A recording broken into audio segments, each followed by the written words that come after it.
humble service to others, predicated on true love, is the greatest joy that we can experience because it consistently makes us more like the one who we love, Jesus.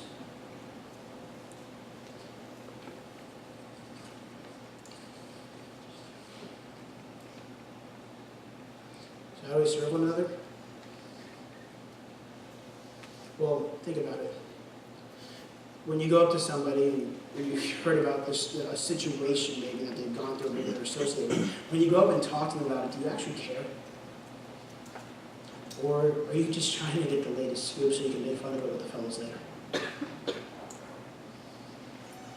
Or think to yourself, who are those people that you have unfortunately and unrightfully placed outside the margins of your go zone, people that you think are worthy of your presence? Who are those people? Why have you wrongfully pushed them there?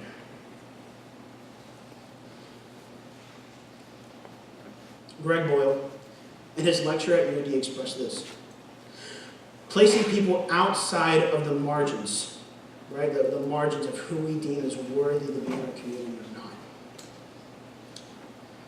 He said true community is looking around at society's margins of who's worthy to serve and who's not, and seeing that there is no one there.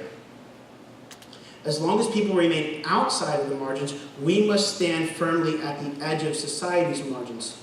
And the blessing is when we look down, we see that the margins have disappeared because we chose to stand there.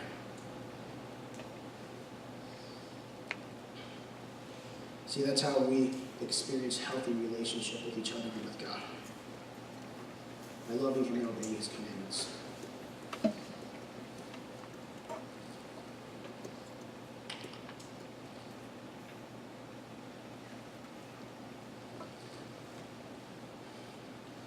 But I get it. It's hard. Those of us who truly love Jesus are terrible at showing it. I'm not up here saying I get this. I'm up here saying I am the worst at this. I'm okay with being vulnerable in front of you for that. And I appreciate my friends up there who call me out on it and encourage me to change. It's been my struggle this semester to love Him, to enjoy my time with Him. It's been hard. It's been cold. And I think what it took was considering these commandments of loving one another and truly loving Him, even when it's hard. And digging and fighting day in and day out. Justin came to visit me and said, bro, I've appreciated you this whole time. I thank you, man. But the joy is that He's still working in us. Amen? See, in Philippians 1:6, it says this, I am sure of this, that He who began a good work in you will bring it to completion at the day of Jesus Christ. And that day will come. If anyone loves me, he will keep my word, and my Father will love him, and we will come to him and make our home with him. There will come a day where our tears are gone, our hearts will not be filled with content and sorrow, because we will be standing at the edges of eternity's shores. It's a wonderful thing. This is the hope.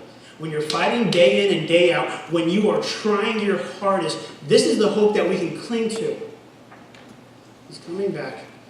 There's someone helping us. And we have somewhere we're going to spend eternity with him. So what's the matter? Well, why does this matter? What's the point? Well, like I said, for some of you here, you've never actually experienced this. And there's an opportunity for you to love Jesus. Believe in him. And you know what? Maybe that's something you don't fully understand yet. You don't get it. You can talk to me, or I know I seem a little distant. It's cool. Talk to like one of your really good friends so you know it's just like nailing this. That'd be awesome. Maybe you've experienced this, but you have grown cold. So cold to God's love. What's keeping you from recalibrating? What's keeping you from coming back? And again, I'm going to advise you to do the same. Talk to me or somebody. Pray. Trust in the Holy Spirit to help you. Find joy and strength in the promise of one day living in perfect divine relationship with God and each other. And until then, love one another by serving each other, by building each other up. Let's pray. Lord, we thank you for this time that we've had to come together, to learn the truths of your word, to reminisce in the joys of the gospel message, the reason that we are hopefully here. Lord, we thank you for this time. We thank you for this ability to come and share with one another. And I pray, God, that as we leave this place, we'll love each other. In your name, amen.